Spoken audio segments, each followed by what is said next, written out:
Hello everyone, అందరికీ నమస్కారం. Welcome back to Shri రుచి వ్లాగ్స్. మనం ఇవాళ ఒక మంచి రోటి పచ్చడి రెసిపీ చూద్దాము. ఇది చాలా అంటే చాలా టేస్టీగా ఉంటుందండి. ఇందులో ఉండే వంకాయ, టొమాటో చాలా అంటే చాలా బాగుంటాయి.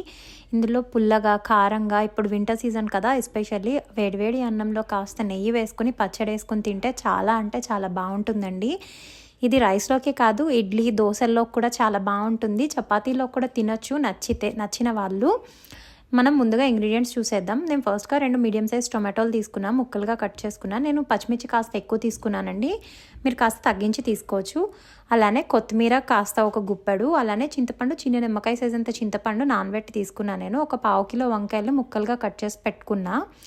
ఒక 4 నుంచి 5 వెల్లుల్లి రేఖలు, అలానే ఒక 1/2 స్పూన్ జీలకర్ర, పోపు దినుసులు, కరివేపాకు, చిన్న ఉల్లిపాయ ముక్కలు సన్నగా కట్ చేసి తీసుకున్నా, ఒక 1/2 ఉల్లిపాయ, అలానే ఉప్పు, పసుపు.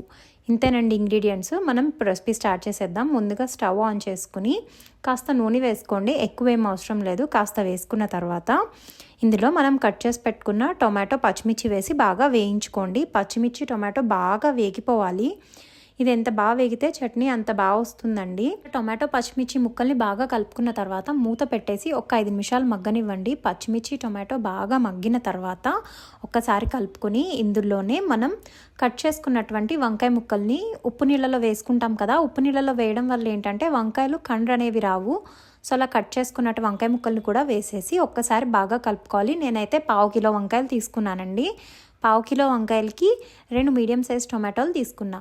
ఇప్పుడు ఇందులోనే ఒక 1/2 టీ స్పూన్ పసుపు, రుచికి తగినంత ఉప్పు వేసుకుని బాగా కలుపుకోవాలి. సాల్ట్ మనం లాస్ట్లో కూడా అడ్జస్ట్ చేసుకోవచ్చండి, సో కాస్త తగ్గించి వేసుకోండి. ఇలా వేసుకున్న తర్వాత బాగా కలిపేసుకున్న తర్వాత మూత పెట్టేసి ఒక్క 5 నిమిషాలు మగ్గనివ్వండి. వంకాయ ముక్కలు బాగా మగ్గిపోవాలి. ఇలా మగ్గడం వల్ల చట్నీకి మంచి టేస్ట్ వస్తుంది. తర్వాత ఇప్పుడు మనం వంకాయ ముక్కలు మగ్గిపోయినాయి కదా, ఇప్పుడు మనం కట్ చేసుకున్నటువంటి కొత్తిమీర కూడా వేసుకున్నాను. కొత్తిమీర అనేది మీకు కావాలంటే కాస్త ఎక్కువ కూడా వేసుకోవచ్చు. నేనైతే ఒక గుప్పెడు కొత్తిమీర వేసుకున్నాను. నేను ఇలా వేసుకుని బాగా కలుపుకోవాలి. ఇప్పుడు దీన్ని ఏంటంటే మనం మీడియం ఫ్లేమ్లోనే వేయించుకోవాలి అన్నిటినీ కూడా. మూత పెట్టేసి లో ఫ్లేమ్లో పెట్టండి కొత్తిమీర వేసిన తర్వాత. ఇలా అయితే కొత్తిమీర టేస్ట్ పోకుండా ఉంటుంది, టేస్ట్ బాగుంటుంది. ఇలా కలిపేసుకున్న తర్వాత ఇప్పుడు దీన్ని మూత పెట్టేసి చల్లారనివ్వండి, పక్కన పెట్టేసేయండి. మూత పెట్టేసే చల్లారనివ్వండి. కొత్తిమీరలో ఏమైనా పచ్చి ఉంటే పోతుంది, సో మంచిగా కొత్తిమీర టేస్ట్ నిలబడుతుంది. ఇప్పుడు స్టవ్ పైన పాన్ పెట్టుకుని పోపు పెట్టుకుందాం. 1 టీ స్పూన్ ఆయిల్ వేసుకోండి. మీకు కావాలంటే ఆయిల్ కాస్త ఎక్కువ కూడా వేసుకోవచ్చు. ఆయిల్ వేసుకున్న తర్వాత ఆయిల్ బాగా హీట్ అయిన తర్వాత మనం తీసుకున్నటువంటి పోపు దినుసులు వేసుకోవాలండి. అవే శనగపప్పు, మినపప్పు, జీలకర్ర, ఆవాలు. ఒకవేళ మీరు వెల్లుల్లిపాయ వేసుకోవాలనుకుంటే 4 వెల్లుల్లి రేఖలు కూడా చిదిపేసి వేసుకోవచ్చు. ఇలా పోపులన్నీ వేగాలండి. శనగపప్పు, మినపప్పు ఎంత వేగితే పచ్చళ్ళలో అంత టేస్టీగా కరకరలాడుతూ తగులుతూ ఉంటాయి.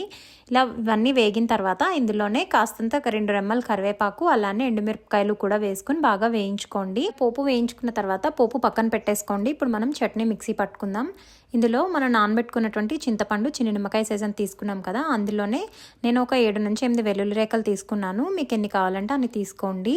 ఒక 5 నుంచి 6 అయితే సరిపోతుంది. అందులోనే ఒక 1/2 స్పూన్ జీలకర్ర కూడా వేసుకున్నాను, 1/2 టీ స్పూన్ అండి. వేసుకున్న తర్వాత ఇందులోనే మనం తీసుకున్నటువంటి వంకాయ ముక్కలు పక్కన వేయించుకొని పెట్టుకున్నాం కదా, వాటిని కూడా వేసేసి కాస్త కచ్చా పచ్చాగా గ్రైండ్ చేసుకోండి. ఇలా గ్రైండ్ చేసుకుంటే చట్నీ బాగుంటుంది. ఇందులో ఇంకెటువంటి వాటర్ యాడ్ చేయాల్సిన అవసరం ఉండదు. ఇలా గ్రైండ్ చేసుకున్న తర్వాత మనం పెట్టుకున్నటువంటి పోపులు కూడా వేసేసుకోండి. ఇలా పోపులు వేసేసుకున్న తర్వాత ఒక్కసారి ప్యాన్ని స్టవ్ పైన పెట్టుకుని మళ్ళీ కాస్త ఆయిల్ వేసుకుని మనం పక్కన పెట్టుకున్నాం కదా ఉల్లిపాయ ముక్కలు సన్నగా కట్ చేసుకున్నటువంటివి, అవి వేసుకుని కాస్త వేయించుకోండి. ఇలా వేయించుకుంటే చట్నీ పాడవకుండా ఉంటుంది పచ్చడి. ఒకవేళ మీకు పచ్చిగా వేసుకోవాలనుకుంటే పచ్చి కూడా వేసుకోవచ్చండి. ఇలా వేసుకుంటే ఏంటంటే పచ్చడి ఈవినింగ్ వరకు పాడవకుండా ఉంటుంది. సో ఇలా నేనైతే కాస్త వేయించుకుని పచ్చళ్ళలో కలుపుకుంటాను. ఇవి కాస్త బ్రౌన్ కలర్ వచ్చేంత వరకు వేయించుకోండి. మనం కర్రీకి వేయించుకుంటాం కదా, అలా వేయించుకున్న తర్వాత వీటిని కూడా మనం పచ్చడిలో కలిపేసుకోవడమే. అంతే, మన వంకాయ రోటి పచ్చడి రెడీ అయిపోయింది. ఇది చాలా బాగుంటుందండి. వేడివేడి అన్నంలో కాస్త నెయ్యి వేసుకుని తింటే అసలు చాలా బాగుంటుంది. ఇది ఇడ్లీలోకి, దోశలోకి కూడా చాలా బాగుంటుంది. తప్పకుండా ట్రై చేయండి. మా వీడియో కనుక నచ్చితే లైక్ చేయండి, కామెంట్ చేయండి. అలానే మరిన్ని వీడియోస్ కోసం మా ఛానల్ని సబ్స్క్రైబ్ చేసుకోండి. Thank you for watching.